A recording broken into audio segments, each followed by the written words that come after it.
আসসালামু আলাইকুম Facebook guys. দেখেন আজকে একটু বিলে আসলাম। বিলে আসার পথে দেখেন কত সুন্দর কচুরি ফেনার ফুল, খুবই অসাধারণ লাগতেছে।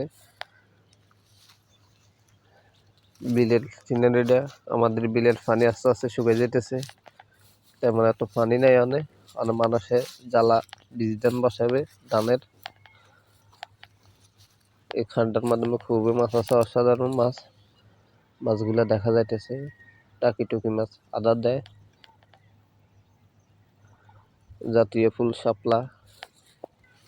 ওই যে সামনে কতগুলো হাঁস আছে, হাঁসগুলো খুবই অসাধারণ ভাবে। সামনে পুকুরের পা, এই জায়গায় বসি আরামসে আপনার ভিডিও বানানো যায়, সুন্দর মতন বসা যায়। এখানে মানুষে আসি একটু রেস্ট নেয়, খুবই অসাধারণ জায়গাটা। এই জায়গায় ভিডিওগুলো বানাইলে ইনশাল্লাহ ভিডিওগুলো পরের দিয়ে যাবো। তো সবাই ভালো থাকবেন ইনশাল্লাহ। আসসালামু আলাইকুম।